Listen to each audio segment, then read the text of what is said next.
ಗುರುರ್ಬ್ರಹ್ಮ ಗುರುರ್ವಿಷ್ಣು ಗುರುರ್ದೇವೋ ಮಹೇಶ್ವರ ಗುರುರ್ಸಾಕ್ಷಾತ್ ಪರಬ್ರಹ್ಮ ತಸ್ಮೈ ಶ್ರೀ ಗುರವೇ ನಮಃ.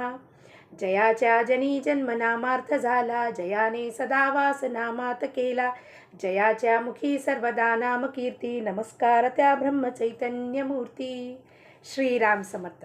ಎಲ್ಲ ಆತ್ಮಜ್ಯೋತಿಗಳಿಗೆ ಸಾಷ್ಟಾಂಗ ಪ್ರಣಾಮ. ಇಂದಿನ 15 ಆಗಸ್ಟ್ ಶ್ರೀ ಮಹಾರಾಜರ ಪ್ರವಚನ, ವೃತ್ತಿಯ ಸಮಾಧಾನವು ಭಗವಂತನ ಕೃಪೆಯ ಲಕ್ಷಣ.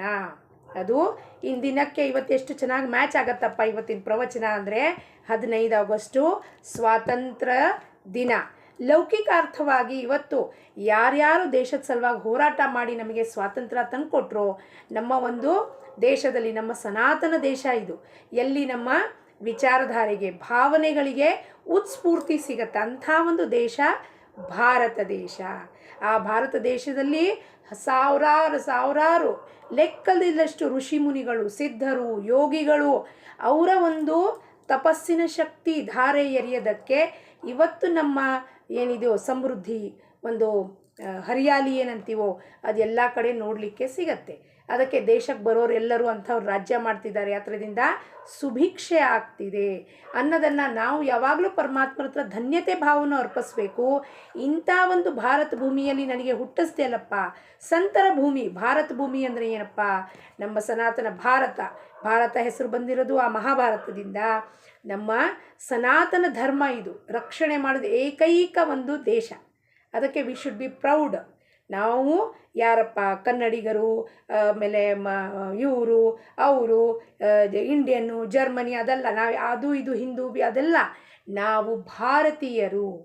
ನಮ್ಮಲ್ಲಿ ಒಗ್ಗಟ್ಟು ಬರಬೇಕು. ಅವಾಗೇನಾಗತ್ತಪ್ಪ, ದೇಶದಲ್ಲಿ ಹೆಚ್ಚು ಹೆಚ್ಚು ಸುಧಾರಣೆಗೆ ನಮ್ಮಿಂದ ನಾವು ಶುರು ಮಾಡಬೇಕು. ಅದಕ್ಕೇನಪ್ಪ ಫೌಂಡೇಶನ್ನು? ಆಧ್ಯಾತ್ಮದ ಮೇಲೆ ಇವೆಲ್ಲವೂ ನಿಂತಿರೋದು.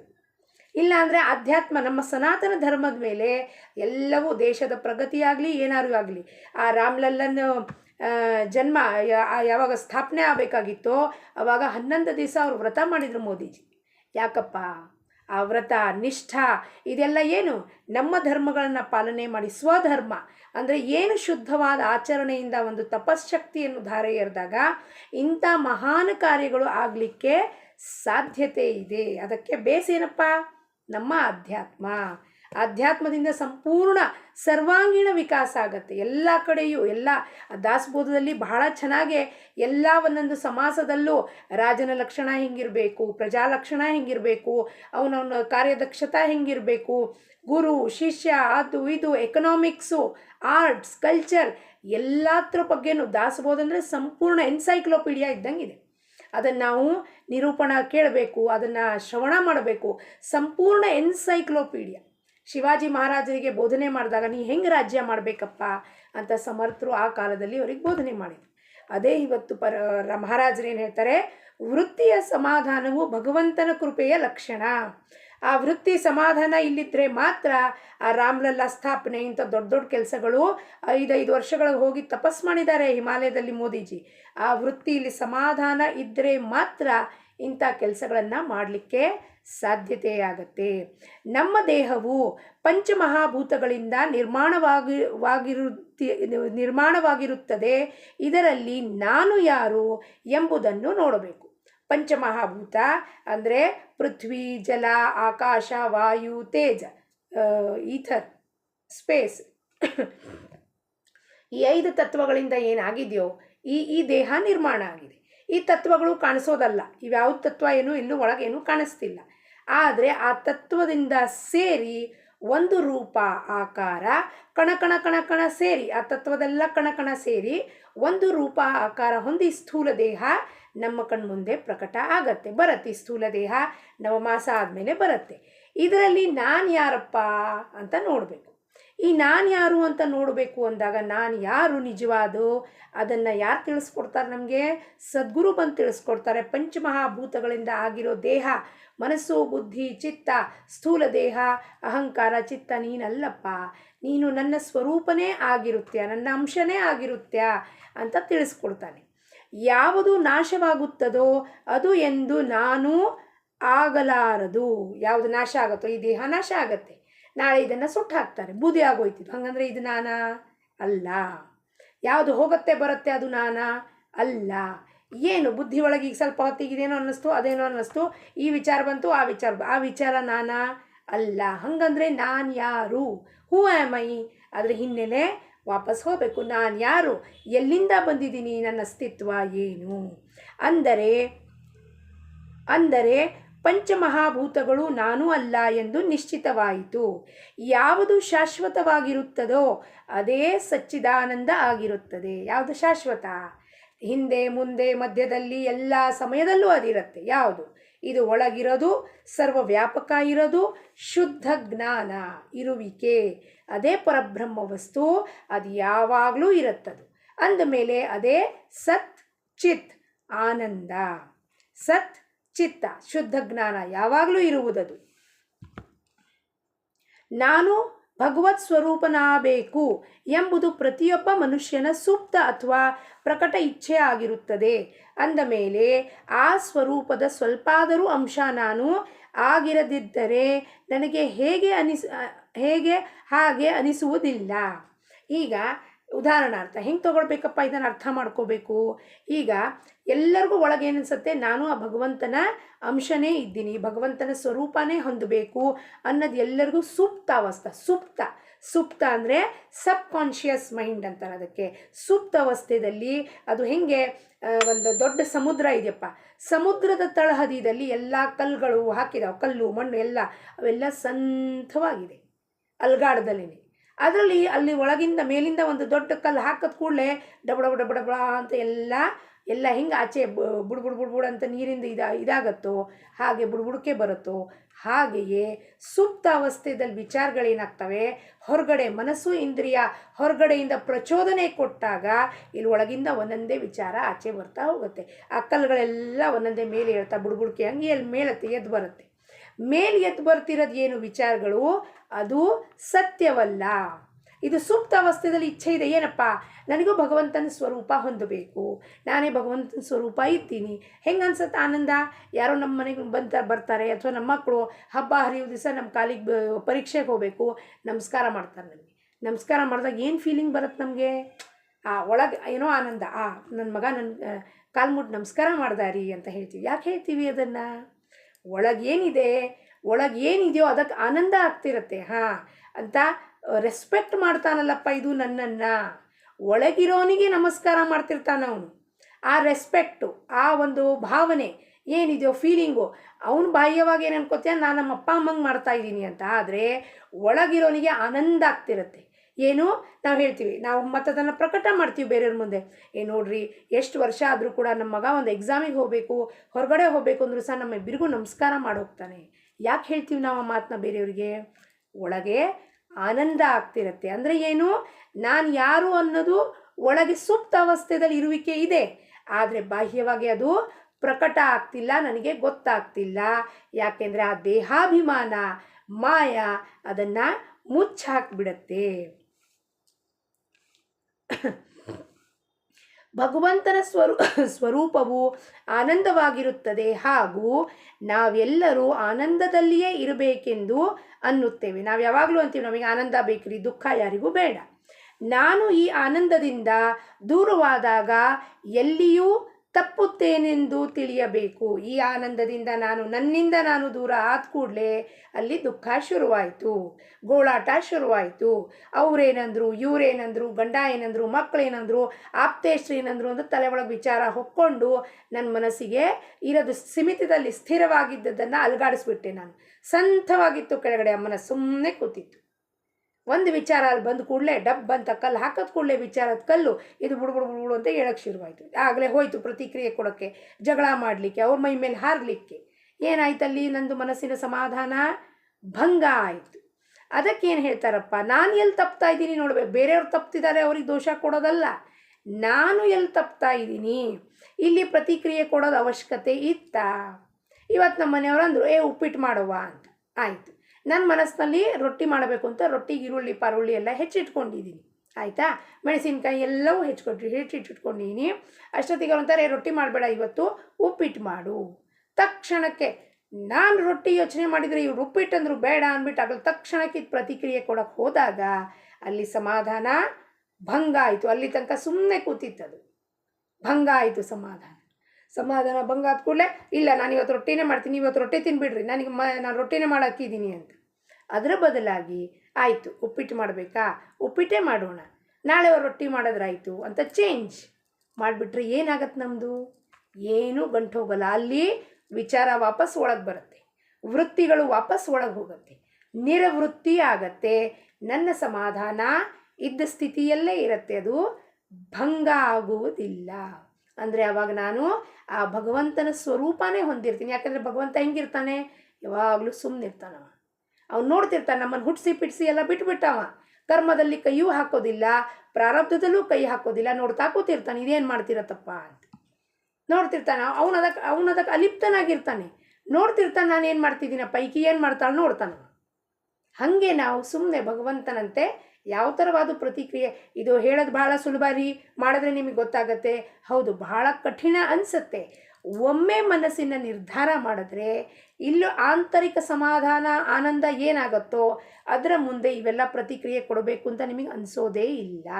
ಆಯಿತು ಆಯಿತು ಆಯಿತು ಅಂತ ಇದು ಸುಮ್ಮನಾಗ್ಬಿಡುತ್ತಿದೆ, ಯಾವ ಪ್ರತಿಕ್ರಿಯೆನೂ ಕೊಡೋದಿಲ್ಲ. ಅದ್ರಲ್ಲಿ ಮಜಾನೇ ಬೇರೆ ಇರುತ್ತೆ. ಹಾಂ, ಅಪೂರ್ಣ ಸೃಷ್ಟಿಯನ್ನು ಪೂರ್ಣ ಮಾಡುವುದಕ್ಕಾಗಿಯೇ ಭಗವಂತನು ತನ್ನ ಅಂಶರೂಪದಿಂದ ಮನುಷ್ಯನನ್ನು ನಿರ್ಮಾಣ ಮಾಡಿರುತ್ತಾನೆ. ಅಂಶರೂಪದಿಂದ ನಿರ್ಮಾಣ ಮಾಡಿದ್ದಾನೆ ಅಂದರೆ ನಾವೆಲ್ಲ ಯಾರು? ಆ ಭಗವಂತನ ಮಕ್ಕಳು, ಅವನ ಸ್ವರೂಪನೇ ಇದ್ದೀವಿ, ಮರ್ತು ಹೋಗಿಬಿಟ್ಟಿದ್ದೀವಿ ಅಷ್ಟೇ. ನಮ್ಮ ಆನಂದದಲ್ಲಿ ವ್ಯತ್ಯಯನ್ನು ತರುವ ವಿಷಯಗಳನ್ನು ನಾವು ತಿಳಿದುಕೊಂಡರೆ ಆನಂದದಲ್ಲಿ ಬಾಧೆ ಉಂಟಾಗುವುದಿಲ್ಲ. ನಮ್ಮ ಈ ಆನಂದಕ್ಕೆ ಭಂಗ ಯಾವ ತರ್ತಾ ಇದೆ? ಈ ಪ್ರತಿಕ್ರಿಯೆ ಮಾತುಗಳು. ಅವ್ರು ನನಗೇನೋ ಹೇಳಿದ್ರು, ನಾನು ಪ್ರತಿಕ್ರಿಯೆ ಕೊಡಬೇಕು, ಅವ್ರು ಆ ಕಡೆಯಿಂದ ಕೊಡಬೇಕು. ಕೊಡ್ತಾ ಒಬ್ರಿಗೊಬ್ರಿಗೆ ಕೊಡ್ತಾ ಇಡೀ ದಿವಸ ಸಮಯ ನಷ್ಟ ಆಯಿತು. ಈ ಸಮಯ ನಷ್ಟ ಮಾಡ್ಲಿಕ್ಕೆ ನಾನು ಬಂದಿಲ್ಲ. ಪೃಥ್ವಿ ಮೇಲೆ ಬಂದಿರೋದು ಕೇವಲ ಪರಮಾತ್ಮನ ಅರ್ಥಕೊಂಡ್ಮೇಲೆ ನೀನೇ ದೊಡ್ಡೋನಪ್ಪ, ನೀ ದೊಡ್ಡೋನು. ಲಹಾನ್ಪಣ ದೇಗ ದೇವ ಅಂತ ತುಕಾರಾಮ್ ಮಹಾರಾಜರು ಹೇಳ್ತಾರೆ. ಲಹಾನ್ಪಣ್ ನಮ್ಮ ಹತ್ರ ಯಾವಾಗಲೂ ಲಹಾನ್ಪಣ್ ತೊಗೋಬೇಕು. ಏನಪ್ಪ, ನೀನೇ ದೊಡ್ಡೋನು, ನಿಂದೇ ಮಾತು ಸರಿಯಪ್ಪ, ನೀನೇ ಗೆದ್ದೆ, ನಾ ಸೋತೆ. ನಾವು ಯಾವಾಗ ಜಗತ್ತಿಗೆ ಸೋಲ್ತೀವೋ ಅವನ ಹತ್ರಕ್ಕೆ ಹೋಗ್ಲಿಕ್ಕೆ ಸಾಧ್ಯತೆ ಆಗುತ್ತೆ. ನಾವು ಜಗತ್ತಿಗೆ ಸೋಲ್ದಲೇ ನಿಂತ್ಕೊಂಡು ನಾನು ಪೈಪೋಟಿಗೆ ನಿಂತ್ಕೋತೀನಿ ಅಂದರೆ ನಾವು ಭಗವಂತನ ಹತ್ರಕ್ಕೆ ಹೋಗ್ಲಿಕ್ಕೆ ಸಾಧ್ಯತೆಯೇ ಇಲ್ಲ. ಯಾವಾಗ ಯಾರ ಜೊತೆ ವಾದ ವಿವಾದ ಶುರು ಆಯಿತು ಅಲ್ಲಿ ನಮ್ಮನ್ನು ವಿಡ್ರಾ ಮಾಡಿಕೊಂಡು ಆಯಿತು ಕ್ಷಮಿಸಿ, ನನಗೆ ಅರ್ಥ ಆಯಿತು, ನೀವು ಹೇಳಿದ ಮಾತು ಅರ್ಥ ಆಯಿತು ಅಂದ್ಬಿಟ್ಟು ವಿಡ್ರಾ ಮಾಡ್ಕೊಂಡ್ಬಿಟ್ರೆ ನಾವು ಇಲ್ಲಿ ಸೋತ್ರೆ ಅಲ್ಲಿ ಅವನ ಹತ್ರ ಗೆಲ್ತೀವಿ. ನಾವು ಇಲ್ಲಿ ಸೋಲಿಲ್ಲ, ಅವನ ಹತ್ರ ಹೋಗಲಿಕ್ಕೆ ಸಾಧ್ಯತೆ ಇಲ್ಲ. ಈ ದಾರಿಯಿಂದ ಹೋದರೆ ಕಳ್ಳರು ಇರುತ್ತಾರೆಂದು ತಿಳಿದರೆ ನಾವು ಆ ಸಿದ್ಧತೆಯಲ್ಲಿ ಹೋಗುತ್ತೇವೆ. ಯಾರು ಭಕ್ತರಾಗಿರುತ್ತಾರೋ ಅವರಿಗೆ ವಿಘ್ನಗಳು ಬರುವುದಿಲ್ಲ. ಯಾಕೆ ವಿಘ್ನಗಳು ಬರೋದಿಲ್ಲಪ್ಪ?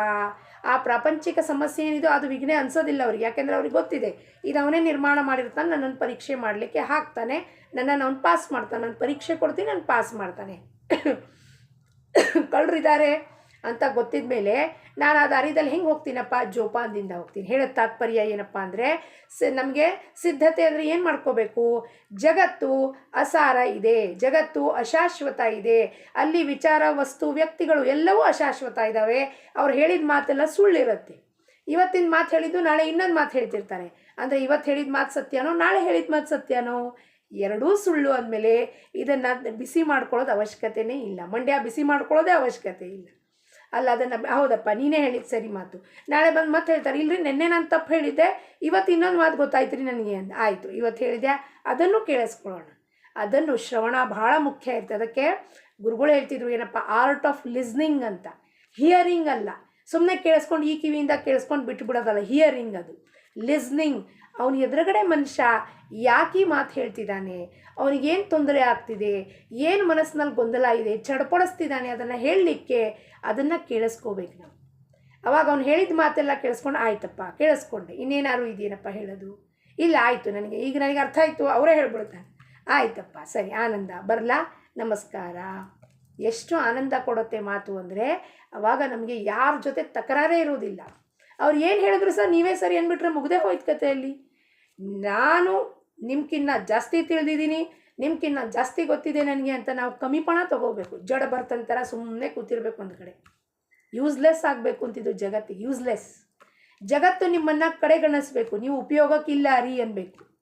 ಅವತ್ತು ನೀವೇನಾಗ್ತೀರಾ ಅಲ್ಲಿ ಅವನ ಹತ್ರ ಹೋಗ್ಬಿಡ್ತೀರಾ, ಆಟೋಮೆಟಿಕಲಿ ಒಂದು ಝಟ್ಕಾದಲ್ಲಿ ಅವನ ಹತ್ರ ಹೋಗ್ತೀರಾ. ಯಾವತ್ತು ಜಗತ್ತು ನಿಮಗೆ ಉಪಯೋಗಕ್ಕಿಲ್ಲ.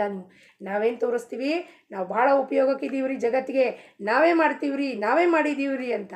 ಅವಾಗ ಜಗತ್ತು ನಮ್ಮನ್ನು ಎಳ್ಕೊಂಡು ವಿಚಾರಧಾರೆಯಲ್ಲಿ ಕರ್ಕೊಂಡು ಅವ್ರ ಮುಳುಗ್ದಲ್ಲೇ ನಮ್ಮನ್ನು ಮುಳುಗಿಸ್ತಾರೆ. ಅದಕ್ಕೆ ನೀವೇ ದೊಡ್ಡವರಪ್ಪ ಅಂದ್ಬಿಟ್ರೆ ಕಥೆನೇ ಮುಗಿದೋಯ್ತಲ್ಲಿ. ಭಗವಂತನವರಾಗಿ ಯಾವುದೇ ಕಾರ್ಯ ಮಾಡಿದರೂ ಕಷ್ಟವಾಗುವುದಿಲ್ಲ. ಆನಂದ ಸಂಗ್ರಹವು ನಿಶ್ಚಿತವಾಗಿ ಎಲ್ಲಿ ಇರುತ್ತದೆ ಎಂದರೆ ಅದು ಕೇವಲ ಭಗವಂತನಲ್ಲಿ ಇರುತ್ತದೆ. ನಾಟಕದಲ್ಲಿ ರಾಜನ ಪಾತ್ರ ಮಾಡುವ ಮನುಷ್ಯನು ನಾನು ನಿಜವಾಗಿಯೂ ಭಿಕಾರಿಯೇ ಇರುತ್ತೇನೆಂದು ತಿಳಿದುಕೊಂಡು ಪಾತ್ರ ಮಾಡುತ್ತಾನೆ. ಅದರಂತೆ ನಾವು ನಮ್ಮ ನಿಜವಾದ ಸ್ವರೂಪವನ್ನು ತಿಳಿದುಕೊಂಡು ಪ್ರಪಂಚ ಮಾಡಬೇಕು. ನನ್ನ ನಿಜ ಸ್ವರೂಪ ಏನು? ಆತ್ಮಸ್ವರೂಪ. ನಾನು ಈ ದೇಹ ಬುದ್ಧಿ ಚಿತ್ತ ಮನಸ್ಸು ಅಲ್ಲ, ನಾನು ಭಗವಂತನ ಮಗು. ಭಗವಂತನ ಸ್ವರೂಪವನ್ನು ಹೊಂದಿದ ಮೇಲೆ ನಾನು ಪ್ರಪಂಚವನ್ನು ವ್ಯವಹಾರದ ಪೂರ್ತಿಗೆ ಆನಂದದಿಂದ ಮಾಡಬೇಕು, ಗೋಳಾಟದಿಂದ ಅಲ್ಲ. ಅಯ್ಯೋ ನನಗೇನು ಸಂಸಾರ ತೆಗೆಸ್ಬಿಟ್ಟಿದ್ದಾನಪ್ಪ, ಈ ಗಂಡನಿಗೆ ಮಾಡಬೇಕು, ಈ ಮಕ್ಕಳಿಗೆ ಮಾಡಬೇಕು, ಅತ್ತೆ ಮಾವಂದ್ರಿಗೆ ಮಾಡಬೇಕಂತ, ಅವ್ರಿಗೆ ಮಾಡಬೇಕಂತೆ ಅಲ್ಲ. ಆನಂದದಿಂದ ರಾಮ ಈ ಪ್ರಪಂಚವನ್ನು ಕೊಟ್ಟಿದ್ದಾನೆ. ದಕ್ಷತೆಯಿಂದ 100% ಮಾಡಿ ಅವನಿಗೆ ಒಪ್ಪಿಸ್ಬೇಕು. ನೋಡಿ, ನೀ ಕೊಟ್ಟಿದ್ದ ಪ್ರಪಂಚನ ನಿನಗೆ ಮಾಡಿ ತೋರಿಸಿದ್ದೀನಪ್ಪ, 100% ಇಲ್ಲಿ ಏನಿರಬೇಕು ಒಳಗೆ, ನಾನು ಮಾಡಿದ ಕಾರ್ಯಕ್ಕೆ ಒಂದು ಥರವಾದ ನನಗೆ ಪಶ್ಚಾತ್ತಾಪ ಇರಬಾರ್ದು, ರೆಗ್ರೆಟ್ ಇರಬಾರ್ದು. ಅಯ್ಯೋ ಇದನ್ನು ಮಾಡಲೇ ಇಲ್ವಲ್ಲಪ್ಪ, ಅದನ್ನು ಮಾಡಲೇ ಇಲ್ವಲ್ಲಪ್ಪ, ಅವರನ್ನು ನೋಡ್ಕೊಳ್ಳಿಲ್ಲ, ಇವ್ರಿಗೆ ಬೈದ್ಬಿಟ್ಟೆ, ಎಂಥದ್ದು ರೆಗ್ರೆಟ್ ಇರಬಾರ್ದು ಜೀವನದಲ್ಲಿ. ಆವಾಗ ನೀವು 100% ಬದುಕಿದ್ದೀರಾ. ಈಗ ನಾವು ಹೆಂಗೆ ಬದುಕಿದ್ದೀವಿ? ಸತ್ ಹೆಣದ ಥರ ಬದುಕ್ತಾ ಇರ್ತೀವಿ. ಮುಖದ ಮೇಲೆ ಆನಂದ ಇಲ್ಲ, ಮುಖದ ಮೇಲೆ ಏನೋ ಗೋಳಾಟದ ಭಾವಗಳು. ಯಾಕೆ? ಎಲ್ಲರೂ ನನ್ನನ್ನು ಕೇಳಬೇಕು ಬಂದು, ಏನು ರೀ ನಿಮ್ಮ ಗೋಳಾಟ, ಏನು ರೀ ನಿಮ್ಮ ಗೋಳಾಟ? ಅವಾಗ ನಾನೊಂದು ಒಂದು ಬುಟ್ಟಿ ಬಿಡಿಸ್ತೀನಿ. ಅದು ಇವನ ಹತ್ರ ಒಂದು ಪಿಟಾರ ಇರುತ್ತೆ, ಸಪೇರ ಹತ್ರ, ಹವಾಡಿಗನ ಹತ್ರ ಒಂದು ಬುಟ್ಟಿ ತೆಗೆದು ಕೂಡಲೇ ಬುಸ್ ಅನ್ನತ್ತೆ. ಹಾಗೆ ನಾವು ಒಂದು ಬುಟ್ಟಿ ತೆಗೆದು ಒಂದು ಬುಟ್ಟಿ ತುಂಬ ಕತೆ ಹೇಳ್ತೀರ ಜನ ಗೋಳಾಟನ. ಅವಾಗ ನಮಗೆ ಸಮಾಧಾನ ಆಗುತ್ತೆ. ನನ್ನನ್ನು ಕೇಳಿದ್ರಲ್ಲಪ್ಪ ಅವರು ಎಷ್ಟು ಒಳ್ಳೆಯವ್ರು ಇದ್ದಾರೆ ರೀ, ನನ್ನ ಗೋಳಾಟ ಕೇಳ್ತಿರ್ತಾರೆ ರೀ, ಎದಕ್ಕೆ ರೀ ಹೇಳ್ತೀರಿ ನಿಮ್ಮ ಗೋಳಾಟನ ಯಾರಿಗಾರು? ಆ ರಾಮನ ಹೊರತಾಗಿ ನಿಮ್ಮ ಗೋಳಾಟ ಯಾರಿಗೂ ಹೇಳಬೇಡ್ರಿ. ಯಾರಿಗೂ ನಿಮ್ಮ ಗೋಳಾಟದಲ್ಲಿ ಇಂಟ್ರೆಸ್ಟ್ ಇಲ್ಲ. ನಿಜ ಪ್ರಪಂಚ ಮಾಡಬೇಕು. ನಾವು ಅಶಾಶ್ವತ ವಸ್ತುವಿನ ಮೇಲೆ ಪ್ರೇಮ ಮಾಡುತ್ತೇವೆ, ಅಲ್ಲದೆ ಚಿಕ್ಕ ಪುಟ್ಟ ವಿಷಯದಲ್ಲಿಯೂ ಅಭಿಮಾನ ಹೊಂದುತ್ತೇವೆ. ನಾವು ಇಲ್ಲಿಯೇ ತಪ್ಪುತ್ತೇವೆ. ನಾವು ಏನು ಇರುವುದಿಲ್ಲವೋ ಅದು ಆಗುವುದರಲ್ಲಿಯೇ ಸುಖ ಎಂದು ನಮಗೆ ಅನಿಸುತ್ತದೆ. ನಾನೇನೋ ಇಲ್ಲಪ್ಪ, ಈಗ ಅದು ನನಗೆ ಆಗಬೇಕಾಗಿದೆ, ಅದಾಗಬೇಕಾಗಿದೆ, ಅದರಲ್ಲಿ ಸುಖ ಯಾವತ್ತೂ ಉಂಟಾಗೋದಿಲ್ಲ. ಅದಾದಮೇಲೆ ಇನ್ನೊಂದೇನೋ ಮತ್ತು ಬರುತ್ತೆ, ಅದೇ ಆಗಬೇಕು, ಇದಾಗಬೇಕು. ಅವರು ಚೆನ್ನಾಗಿ ಹಾಡು ಹೇಳ್ತಾರೆ, ನಾನು ಚೆನ್ನಾಗಿ ಹಾಡು ಕಲ್ತ್ಕೋಬೇಕು. ಅವ್ರು ಚೆನ್ನಾಗಿ ನಿರೂಪಣೆ ಮಾಡ್ತಾರೆ, ನಾನು ಚೆನ್ನಾಗಿ ನಿರೂಪಣೆ ಮಾಡಬೇಕು. ಆಗಬೇಕು ಅನ್ನೋದ್ರಲ್ಲಿ ಅವತ್ತಿಂದು ನಿಜವಾದ ಆನಂದ ಕಳ್ಕೊಂಡ್ಬಿಡ್ತೀವಿ. ಕಾಮಧೇನುವಿನ ಹತ್ತಿರ ನಾವು ವಿಷಯವನ್ನು ಬೇಡುತ್ತೇವೆ ಹಾಗೂ ಅದರಿಂದ ದುಃಖವಾಯಿತೆಂದು ಅಳುತ್ತಾ ಕೂಡುತ್ತೇವೆ. ಕಾಮಧೇನು ಹತ್ರ ಗುರು ಕಾಮಧೇನು ಕಲ್ಪತರುಕಿನ ಮಿಗಿಲಾದವನು. ಆದರೆ ಲೌಕಿಕ ಅರ್ಥವಾಗಿ ನಮಗೆ ಒಂದು ಉದಾಹರಣೆ ಕೊಡಬೇಕು ಅಂದರೆ ಗುರುಗೆ ಕಾಮಧೇನುಗೆ ಹೋಲಿಸಿದ್ದಾರೆ. ಅವನು ಕಾಮಧೇನು ಅಲ್ಲ, ಅದಕ್ಕಿಂತ ಮಿಗಿಲಾದವನು ಅವನು. ಕಾಮಧೇನು ಹತ್ರ ಹೋಗಿ ಏನೋ ಅಂಬಲಿ ಕೇಳ್ದಂಗೆ ಆಯಿತು ಅಂತ, ಅಂಬಲಿ ಕೊಡಪ್ಪ ನನಗೆ. ಅವನು ಕಾಮಧೇನು ಏನು ಬೇಕಾದ ಕೊಡೋಕ್ಕೆ, ಬ್ರಹ್ಮಾಂಡ, ಇಡೀ ಬ್ರಹ್ಮಜ್ಞಾನ ಬ್ರಹ್ಮಾಂಡ ಕೊಡ್ತೀನಪ್ಪ, ತ್ರೈಲೋಕ್ಯದ ಒಡೆಯ ನಿನಗೆ ಮಾಡ್ತೀನಿ ಅಂದರೆ ಇಲ್ಲ, ನನಗೆ ಈ ಚಿಕ್ಕ ಪುಟ್ಟ ವಸ್ತುಗಳು ಕೊಡ್ರಿ. 1 ಎಕರೆ ಹೊಲ ತೊಗೋಬೇಕಾಗಿದ್ರೆ ಅದಕ್ಕೆ ಅರೇಂಜ್ ಮಾಡೋಕ್ಕೆ ದುಡ್ಡು ಮಾಡ್ಲಿಕ್ಕೆ ಏನು ಮಾಡಲಿ ರೀ ಗುರುಗಳೇ? ಮಂತ್ರ ಹೇಳಿ ತಕ್ಷಣಕ್ಕೆ ದುಡ್ಡು ಬಂದುಬಿಡ್ಬೇಕು ರೀ. MBA ಸೀಟ್ ಕೊಡಿಸ್ರಿ, ಮಕ್ಕಳು ಆಗ್ತಿಲ್ಲ ರೀ. ಇದೆಲ್ಲ ಅವ್ನು ಕೊಡ್ತಾನೆ, ಅವ್ನು ಕೊಡೋದಿಲ್ಲ ಅಂತಲ್ಲ. ಯಾಕೆಂದರೆ ಅವನಿಗೆ ನಾವು ಕರುಣಾಸಾಗರ ಅಂತ ಬಿರುದಾವಳಿ ಕೊಟ್ಬಿಟ್ಟಿದ್ದೀವಿ. ಅದಕ್ಕೆ ಅವನು ಅದನ್ನೂ ಕೊಡ್ತಾನೆ ನಮಗೆ. ಆದರೆ ಕೊಟ್ಟದಾಗ ತೋರಿಸ್ತಾನೆ, ಇದರಿಂದ ನಿನಗೆ ಮುಂದೆ ದುಃಖನೇ ಉಂಟಾಗತ್ತೆ ಅಂತ ತೋರಿಸಿದ್ರೂ ಕೂಡ ನಮಗೆ ಏನು ಕೇಳಬೇಕು ಅನ್ನೋದು ವಿವೇಕನೇ ಇರುವುದಿಲ್ಲ. ಏನು ಮಾಡಬೇಕಪ್ಪ ಇದಕ್ಕೆ ಏನು ಮಾಡಬೇಕು ಅಂತ ಮಹಾರಾಜರ ಪ್ರಶ್ನೆ ಮಾಡ್ತಾರೆ. ಏನು ಮಾಡಬೇಕು ಇದಕ್ಕೆ? नानिल्ली कस्तुरीचं दुकान लावलं आहे आणि इथे माझ्याकडे येणारे गिराईक हिंग जिऱ्याचे गिराईक हिंग मिरीचे गिराईक आहेत ಅಂತ ಶ್ರೀ ಮಹಾರಾಜರು. ಕಸ್ತೂರಿ ಅಂದರೆ ಬ್ರಹ್ಮಜ್ಞಾನ ಕೊಡ್ಲಿಕ್ಕೆ ನಾನು ರೆಡಿ ಇದ್ದೀನಿ, ಯಾರು ಬರ್ತಾರಪ್ಪ ತಗೊಳ್ರಿ, ಯಾರು ಬರವಲ್ರು ನನ್ನ ಹತ್ರ ಅಂತಾರೆ ಮಹಾರಾಜರು. ಏನು ಕೇಳ್ತಾರೆ ಬಂದೇನಲು? ಹಿಂಗ ಜಿರೆ ಹಿಂಗ ಜಿರೆ ಮಿರೀಚೆ ಗಿರಾಯಿಕ್ ಅಂತಾನೆ. ಹಿಂಗು, ಜೀರಿಗೆ, ಮೆಣಸು ಅಂದರೆ ಪ್ರಾಪಂಚಿಕ ತುಚ್ಛ ವಸ್ತುಗಳನ್ನು ನನ್ನ ಹತ್ರ ಬೇಡಿಕೆ ಮಾಡ್ಲಿಕ್ಕೆ ಬರ್ತಾರೆ. ನಾನಿಲ್ಲಿ ದೊಡ್ಡ ಕಸ್ತೂರಿ ಅಂಗಡಿ ಹಚ್ಕೊಂಡು ಕೂತಿದ್ದೀನಲ್ಲಪ್ಪ, ಬರ್ರಿ ಕೊಡ್ತೀನಿ ನಾನು ನಿಮಗೆ ಬ್ರಹ್ಮಜ್ಞಾನವನ್ನು ಅಂತ. ಯಾರೂ ಬರುವಲ್ರು, ಏನು ಮಾಡಬೇಕಪ್ಪ ಇದಕ್ಕೆ ಅಂತ ಪ್ರಶ್ನೆ ಮಾಡ್ತಾರೆ ಮಹಾರಾಜರು. ಪರಮಾರ್ಥದಲ್ಲಿ ತಿಳುವಳಿಕೆ ಇದ್ದವನೇ ನಿಜವಾದ ತಿಳುವಳಿಕೆ ಉಳ್ಳವನಾಗಿರುತ್ತಾನೆ. ಪರಮಾರ್ಥವೇನೆಂದರೆ ಭೋಳೆತನವೆಂದು ಹೇಗಾದೀತು? ಭೋಳೆತನ ನಾವೇನಂತೀವಿಲ್ರಿ, ನಮಗೆ ಇಲ್ಲಿ ಬಂದಾಗ ಏನೂ ಗೊತ್ತಿರಲಿಲ್ಲ ಅಂತ. ಗುರು ಅಂತ ನಿನಗೆ ಎಲ್ಲವೂ ಗೊತ್ತಿದೆ.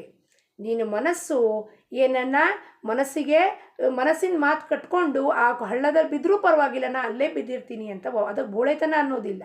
ಅದು ಮುಗ್ಧತೆ ಮತ್ತು ಭೋಳೆತನಕ್ಕೆ ಭಾಳ ವ್ಯತ್ಯಾಸ ಇದೆ. ಮುಗ್ಧ ಅಂದರೆ ಅವ್ನಿಗೇನೂ ಗೊತ್ತಿರೋದಿಲ್ಲ, ನೀವು ಬೀಳು ಅಂದರೆ ಅವ್ನು ಬಿದ್ದುಬಿಡ್ತಾನತ್ಲಾಗೆ. ಆದರೆ ನಾವು ಭೋಳೆತನ ತೋರಿಸ್ತೀವಿ. ಗುರು ಹೇಳ್ತಾನೆ, ಬೀಳಪ್ಪ ಹೋಗಿ. ಇಲ್ರಿ ಗುರುಗಳೇ, ನಾನು ಹೆಂಗೆ ಬೀಳಲಿರಿ ಗುರುಗಳೇ, ನನಗೆ ಭಯ ಆಗತ್ತೆ ಅಂತ. ಅದೇನದು? ಅದು ಭೋಳೆತನ ತೋರಿಸೋದು ನಾವು ಗುರುಗಳಿಗೆ. ನನಗೇನೂ ಗೊತ್ತಿಲ್ಲ ರೀ ಗುರುಗಳೇ ಅಂತ.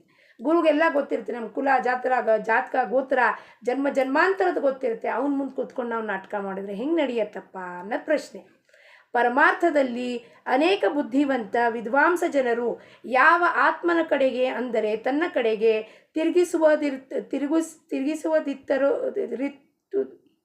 ತಿರುಗಿಸುವುದಿರುತ್ತದೋ ಅಲ್ಲಿ ಭೋಳೆತನಕ್ಕೆ ಅವಕಾಶವೇ ಇರುವುದಿಲ್ಲ. ಭೋಳೆತನಕ್ಕೆ ಯಾವ ಅವಕಾಶ ಇಲ್ಲ ಇಲ್ಲಿ. ಆತ್ಮನ ಕಡೆ ಹೊರಳಿಸ್ಬೇಕು, ಇದನ್ನು ಮಾಡಬೇಕು ಗುರು ಹೇಳ್ದ ಅಂದರೆ ಅದನ್ನು ಮಾಡೇ ಮುಗಿಸ್ಬಿಡ್ಬೇಕು. ಅಲ್ಲಿ ಯಾವ ಪ್ರಶ್ನೆ ಉತ್ತರಕ್ಕೆ ಜಾಗಿಲ್ಲ ಅವನ ಹತ್ರ. ವಿದ್ವಾಂಸರು ವೇದಾಂತವನ್ನು ಅತ್ಯಂತ ಕಠಿಣ ಮಾಡಿ ಜಗತ್ತಿಗೆ ಭ್ರಮೆಯನ್ನು ಉಂಟಾಗಿ ಮಾಡುತ್ತಾರೆ. ಆದ್ದರಿಂದ ಸಾಮಾನ್ಯ ಜನರಿಗೆ ಈ ವೇದಾಂತವು ನಮಗಾಗಿ ಇರುವುದಿಲ್ಲವೆಂದು ಅನಿಸುತ್ತದೆ. ಆದರೆ ಇದು ತಪ್ಪಾಗಿರುತ್ತದೆ. ವೇದಾಂತವು ಎಲ್ಲರಿಗಾಗಿ, ಮನುಷ್ಯ ಮಾತ್ರರಿಗಾಗಿ ಇರುತ್ತದೆ. ವೇದಾಂತದ ಹೊರತು ಮನುಷ್ಯನಿಗೆ ಬದುಕಲಿಕ್ಕೆ ಬರುವುದೇ ಇಲ್ಲ. ಅದಕ್ಕೆ ಏನು ಮಾಡಿದ್ರಪ್ಪ ಮಹಾರಾಜರು? ವೇದಾಂತದ ಎಲ್ಲ ಉಪನಿಷತ್ತು, ಭಾಗವತ ಎಲ್ಲವೂ, ಭಗವದ್ಗೀತಾ ಎಲ್ಲವೂ ಈ ನಿತ್ಯ ಪ್ರವಚನದಲ್ಲಿ ಸರಳ ಭಾಷೆಯಲ್ಲಿ ಹಾಕ್ಬಿಟ್ರು. ಸಹಜವಾಗಿ ನಮ್ಮ ಬದುಕುವ ರೀತಿ ಏನು? ರಾಮಕರ್ತ ಧರ್ತ, ಯಾರು ಬರ್ತಾರೋ ಅವರಿಗೆ ಊಟ ಕೊಡಿ, ಅನ್ನದಾನ ಮಾಡಿ, ಪ್ರಾಣಿ ಪಶುಗಳಲ್ಲಿ ಎಲ್ಲರಲ್ಲೂ ಭಗವದ್ ಭಾವನೆಯನ್ನು ನೋಡಿ ಪ್ರೇಮ ಮಾಡಿರಿ, ಮತ್ತು ಭಗವಂತನ ನಾಮ ತಗೊಳ್ಳಿ. ಇದು ಸರಳವಾದ ಮಾತು. ವೇದಾಂತದ ಸಾರ ಏನಿತ್ಯೋ ಆ ಸಾರವನ್ನೆಲ್ಲ ಹಿಂಡಿ ಈ ನಿತ್ಯ ಪ್ರವಚನದಲ್ಲಿ ಹಾಕ್ಬಿಟ್ರು. ಪ್ರಾಕೃತ ಭಾಷೆಯಲ್ಲಿ ದಾಸಬೋಧ ಬರೆದ್ರು ಮಹಾರಾಜರು. ಮನಾಚೆ ಶ್ಲೋಕ ಬರೋದು, ಮನಸ್ಸಿಗೆ ಬೋಧನೆ. 205 ಶ್ಲೋಕಗಳನ್ನು ಮನಾಚೆ ಬೋಧನೆ ಓದ್ರೆ ನಮಗೆ ಸಮರ್ಥ ದರ್ಶನ ಆಗುತ್ತೆ. ಯಾಕಪ್ಪ? ಮನಸ್ಸಿಗೆ ಸಂಪೂರ್ಣ ಬೋಧನೆ ಮಾಡಿಬಿಟ್ಟಾರೆ. ಪ್ರಭಾತೆ ಮನಿ ರಾಮ ಚಿಂತಿತ ಜಾವ, ಪುಡೇ ವೈಖರಿ ರಾಮ ಆದಿವದಾವ. ಪ್ರಭಾತ ಕಾಲದಲ್ಲಿ ಎದ್ದು ಕೂಡಲೇ ರಾಮನ ಚಿಂತನೆ ಮಾಡಿ, ರಾಮ ಇವತ್ತಿನ ದಿವಸ ನೀನು ನನಗೆ ಪುನಃ ಒಂದು ಉಸಿರು ಕೊಟ್ಟು ಹೊಸ ಬೆಳಕು ತೋರಿಸಿದ್ಯಾ, ಜೀವನದ 24 ಗಂಟೆಗಳನ್ನು ಕೊಟ್ಟಿದ್ಯಾ, ನಿನ್ನ ಕೃಪಾ ಆಶೀರ್ವಾದದಿಂದ ಅದನ್ನು ನಡೆಸಲಿಕ್ಕೆ ಆಶೀರ್ವಾದ ಮಾಡುವಂಥ ಶುರುವಾತ್ ಮಾಡಿದ್ರೆ ಆಮೇಲೆ ವೈಖರಿಯಿಂದ ಶ್ರೀರಾಮ್ ಶ್ರೀರಾಮ್ ಶ್ರೀರಾಮ್ ಹೇಳ್ಕೋತಾ ನಾವು ನಮ್ಮ ದಿವಸವನ್ನು ಕಾಲಕ್ರಮಣವನ್ನು ಮಾಡ್ಕೋತಾ ಪ್ರಪಂಚದ ಕೆಲಸಗಳನ್ನು ದೇಹದಿಂದ ಮಾಡುತ್ತಾ ವೈಖರಿ ಮನಸ್ಸಿನಲ್ಲಿ ರಾಮ ರಾಮ ರಾಮ ಅಂತ ಅಂತಿರಬೇಕು. ಅದಕ್ಕೆ ವೇದಾಂತವನ್ನು ಸರಳ ಭಾಷೆಯಲ್ಲಿ ಸಂತರು ಪ್ರಾಕೃತ ಭಾಷೆಯಲ್ಲಿ ಏನು ಮಾಡಿದ್ರಪ್ಪ? ನಿಜಾತ್ಮಬೋಧ ಮಾಡಿದ್ರು. ಈ ಅಭಂಗಗಳನ್ನು ಬರೆದ್ರು. ತುಕಾರಾಮ್ ಮಹಾರಾಜರು ಸಂಪೂರ್ಣ ವೇದಾಂತವನ್ನು ಅವ್ರಿಗೆ ಹೇಳಿದ್ರು, ನೀವು ವೇದಾಂತದ ಅಧಿಕಾರಿ ನೀವಲ್ಲ, ನೀವು ವಾಣಿ ಇದ್ದೀರಾ, ಜಾತಿಯಿಂದ ನಿಮಗೆ ಅಧಿಕಾರ ಇಲ್ಲ ಅಂತ. ಅದಕ್ಕೆ ಅವ್ರು ಏನು ಮಾಡಿದ್ರು? ಯಾರಿಗೆ ಅಧಿಕಾರ ಇಲ್ಲ? ಬ್ರಹ್ಮ ಆಚರತೇತಿ ಬ್ರಾಹ್ಮಣ. ಯಾರು ಬ್ರಹ್ಮವನ್ನು ಅರಿತ್ಕೋತಾನೋ, ಆಚರಣೆಯಲ್ಲಿ ತರ್ತಾನೋ ಅವನೇ ಬ್ರಾಹ್ಮಣ. ಅಂದಮೇಲೆ ವೇದಾಂತದ ಅಧಿಕಾರ ಎಲ್ಲರಿಗೂ, ಪ್ರಾಣಿ ಮಾತ್ರಗೂ ಪರಮಾತ್ಮನ ಹೊಂದುವ, ಪರಬ್ರಹ್ಮ ವಸ್ತು ಹೊಂದುವ ಅಧಿಕಾರ ಇದೆ ಅಂದ್ಬಿಟ್ಟು ಅಭಂಗದ ಮುಖಾಂತರ ಎಲ್ಲವನ್ನು ಸಹಜ ಸೋಪ ಮಾಡಿಕೊಟ್ಬಿಟ್ರು. ನಮಗೆ ಯಾರೇ ಫುಕಾಸೆ ಅಂತ ಹೇಳಿಬಿಟ್ರು, ಪುಕ್ಕಟ್ಟೆ ಇದೆಯಪ್ಪ, ತಗೊಳ್ರಿ ನಿಮ್ಮ ಉದ್ಧಾರ ಆಗತ್ತೆ ಅಂತ. ಯಾರು ನೀರು ಹಿಡಿಯೋರು, ಬಾವಿ ಕೆಲಸ ಮಾಡೋರು, ಒಬ್ಬ ತರಕಾರಿ ಮಾರೋನು, ಒಬ್ಬ ಮೇಸ್ತ್ರಿ, ಒಬ್ಬ ಇವನು ಗೋಲ್ಡ್ ಸ್ಮಿತ್ತು, ಕುಂಬಾರ, ಎಲ್ಲರೂ ತುಕಾರಾಮ್ ಮಹಾರಾಜರ ಅಭಂಗ ಹೇಳ್ಕೊತ ಶುರು ಮಾಡೋದು. ಅವರು ಜೀವನವನ್ನು ಮುಕ್ತಿ, ಅವ್ರು ಹೇಳಿದ್ರು, ಮುಖಿ ನಾಮ ಹಾತಿ ಮೋಕ್ಷ ಐಸೆ ಬಹುತಾಂಚಿ ಸಾಕ್ಷ್ಯ ಅಂತ. ಮುಖದಲ್ಲಿ ಸದಾ ನಾಮ ಹೇಳ್ತಿರಪ್ಪ, ಕೈಯಲ್ಲಿ ರಾಮ ಬಂದು ಆ ಪರಮಾತ್ಮ ವಿಠಲ ಮೋಕ್ಷವನ್ನು ಕೊಟ್ಟು ಬಿಡ್ತಾನೆ. ಇದರ ಹೊರತಾಗಿ ಬೇರೆ ಸಾರವೇ ಇಲ್ಲ. ಅದಕ್ಕೆ ದೊಡ್ಡ ದೊಡ್ಡ ಶ್ಲೋಕಗಳು, ಶಬ್ದಗಳು, ಸಂಸ್ಕೃತ ಬರೋದಿಲ್ಲ. ಅದಕ್ಕೆ ನಾವೇನು ತಲೆ ಕೆಡಿಸ್ಕೋಬೇಕಾಗಿಲ್ಲಪ್ಪ. ಪಾಂಡಿತ್ಯ ಹಾಸಿಲ್ ಮಾಡೋಂಗಿಲ್ಲ ಇಲ್ಲಿ ನಮಗೆ.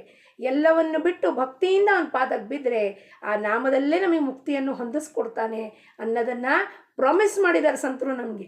ಅವ್ರ ಮಾತನ್ನು ಹೇಳಿದ ಕೂಡಲೇ ನಾವು ಅದನ್ನು ಆಚರಣೆಗೆ ತಂದರೆ ಮುಕ್ತಿ ಏನು, ಆನಂದ ಏನು ಅಂತ ನಮಗೆ ಕಂಡು ಬರುತ್ತದೆ.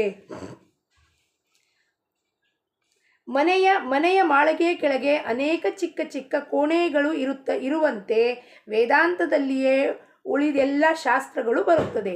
ಶಾಸ್ತ್ರದ ಮಾರ್ಗದಲ್ಲಿ ವೃತ್ತಿಗಳನ್ನು ದಾರಿ ತಪ್ಪಿಸಿದರಲಿಕ್ಕೆ ಇರುತ್ತದೆ. ಅವು ವೃತ್ತಿಗಳನ್ನು ಅಲ್ಗಾಡುಗೊಡುವುದಿಲ್ಲ. ಅದರಲ್ಲಿ ನಾಮದ ಸಂಬಂಧ ಬಂದಿರುತ್ತೆಂದೇ ಭಗವಂತನವರೆಗೂ ಸರಪಳಿ ಜೋಡಿಸುತ್ತಾ ಇರುತ್ತದೆ. ಆ ನಾಮದ ಸರಪಳಿ ಎಲ್ಲ ವೇದಾಂತದ ಸಾರ ಏನು? ಒಂದು ನಾಮ, ನಿಜ ಸಾರ ಒಂದೇ ಒಂದು. ಎಲ್ಲ ವೇದಾಂತದ ತಾತ್ಪರ್ಯ ಏನು? ಭಗವಂತನ ಹೊರತಾಗಿ ಯಾವ ಸತ್ಯವೂ ಇಲ್ಲ. ಅದು ನಾಮದಲ್ಲಿ ನಿಚೋಡು ಮಾಡಿಕೊಟ್ಟಿದ್ದಾನೆ. ಆ ನಾಮ ತಗೊಂಡ್ರೆ ನಮಗೆ ಭಕ್ತಿ, ಜ್ಞಾನ, ವೈರಾಗ್ಯ ಎಲ್ಲವೂ ತಾನೇ ಒದಗಿಸ್ಕೊಡ್ತಾನೆ ಪರಮಾತ್ಮ ಅಂತ ಹೇಳ್ತಾರೆ. ನಾವು ವ್ಯವಹಾರಕ್ಕಾಗಿ ಹುಟ್ಟಿ ಬಂದಿರದೆ ಭಗವಂತನಿಗಾಗಿ ಬಂದಿರುತ್ತೇವೆ. ವ್ಯವಹಾರಕ್ಕಾಗಿ ಹುಟ್ಟು ಬಂದಿರ್ತೀವಿ ಅಲ್ಲ, ಭಗವಂತನಿಗಾಗಿ ಹುಟ್ಟು ಬಂದಿದ್ದೀವಿ ನಾವು. ಆದ್ದರಿಂದ ನಾವು ಇಂಥದೊಂದು ವಸ್ತು ಇಲ್ಲವೆಂದು ಕಷ್ಟಕ್ಕೆ ಈಡೇರಾಗುವುದಕ್ಕಿಂತಲೂ ಬೇರೆ ಒಂದು ವಸ್ತು ಇರುವುದೆಂದು ಸಮಾಧಾನದಿಂದಿರಬೇಕು. ಏನಪ್ಪ, ಈಗ ನಮ್ಮ ಹತ್ರ ಏನೋ ಒಂದು ವಸ್ತು ಇಲ್ಲ, ಆ ವಿಷಯದ ಬಗ್ಗೆ ತಲೆ ಕೆಡಿಸ್ಕೊಳ್ಳೋದು ಬದಲಾಗಿ ಏನಿದೆಯೋ ನನ್ನ ಹತ್ರ ಇವತ್ತು ಪರಮಾತ್ಮ ಏನು ಕೊಟ್ಟಿದ್ದಾನಪ್ಪ? ಭಕ್ತಿ ಕೊಟ್ಟಿದ್ದಾನೆ, ಜ್ಞಾನ ಕೊಟ್ಟಿದ್ದಾನೆ, ಇವೆಲ್ಲ ಸಂಸಾರ, ಒಳ್ಳೆ ಸಂಸಾರ ಕೊಟ್ಟಿದ್ದಾನೆ, ಒಳ್ಳೆ ಮಕ್ಕಳನ್ನು ಕೊಟ್ಟಿದ್ದಾನೆ. ಏನೋ ಒಂದು ವಸ್ತು ಅಭಾವ ಇದೆ ಅಂದ್ಕೊಂಬೋಣ. ಒಂದು ವಸ್ತು ಅಭಾವದಲ್ಲಿ ಇಷ್ಟೊಂದು ವಸ್ತುಗಳು ನನ್ನ ಹತ್ರ ಇದೆಯಲ್ಲಪ್ಪ, ಪರಮಾತ್ಮ ಎಷ್ಟು ಕರುಣಾಮಯಿ ಇದೆಯೋ, ಇಷ್ಟೊಂದೆಲ್ಲ ಕೊಟ್ಟಿದೆ ಅಂತ ಧನ್ಯತೆ ಅರ್ಪಿಸಿದಾಗ ಅದು ವೃದ್ಧಿ ಆಗತ್ತೆ, ಅಭಿವೃದ್ಧಿ ಆಗತ್ತೆ. ನಮ್ಮ ವಿಚಾರ ಅಭಿವೃದ್ಧಿ ಆಗತ್ತೆ. ಏನು ವಿಚಾರ ಹಾಕ್ತಿರೋ ಬೀಜ ಅದೇ ಅಭಿವೃದ್ಧಿ ಆಗತ್ತೆ. ಗೋಳಾಟದ ಬೀಜ ಹಾಕಿದ್ರೆ ಗೋಳಾಟನೇ ಅಭಿವೃದ್ಧಿ ಆಗತ್ತೆ. ಆನಂದದಿಂದ ಪರಮಾತ್ಮನಿಗೆ, ರಾಮನಿಗೆ ಧನ್ಯತೆ ಅರ್ಪಿಸಿದ್ರೆ ಆ ಧನ್ಯತೆ ಅಬಂಡೆನ್ಸ್ ಹೆಚ್ಚು ಹೆಚ್ಚು ಹೆಚ್ಚು ಸಮೃದ್ಧಿ ಆಗತ್ತೆ. ಎಲ್ಲ ರೀತಿಯಲ್ಲೂ ಜೀವನದ ಎಲ್ಲ ಒಂದು ಕ್ಷೇತ್ರದಲ್ಲೂ ನಮ್ಮ ಅಭಿವೃದ್ಧಿ ಆಗತ್ತೆ. ಸಮಾಧಾನವು ಕೇವಲ ಭಗವಂತನ ಹತ್ತಿರವೇ ಪ್ರಾಪ್ತವಾಗುತ್ತದೆ ಹಾಗೂ ಅದರ ಪ್ರಾಪ್ತಿಗಾಗಿ ಬೇರೆ ಏನು ಅಡ್ಡಿ ಬರುವುದು ಶಕ್ಯವಿಲ್ಲ. ಇಂದಿನ ಬೋಧವಚನ: ವೃತ್ತಿಯ ಸಮಾಧಾನವು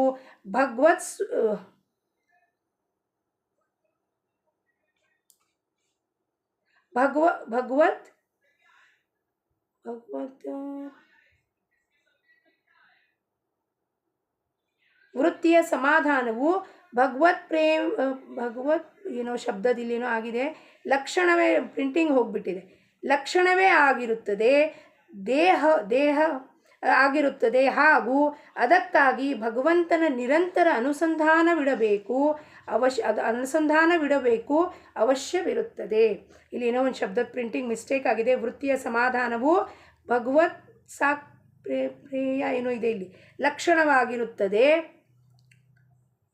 ಕೃಪೆ ವೃತ್ತಿಯ ಸಮಾಧಾನವು ಭಗವತ್ ಕೃಪೆಯೇ ಲಕ್ಷಣವಾಗಿರುತ್ತದೆ ಹಾಗೂ ಅದಕ್ಕಾಗಿ ಭಗವಂತನ ನಿರಂತರ ಅನುಸಂಧಾನವಿಡಬೇಕು ಅವಶ್ಯವಿರುತ್ತದೆ. ಅವನ ಅನುಸಂಧಾನ ನಿರಂತರವಾಗಿ. ಏನು ಅನುಸಂಧಾನಪ್ಪ?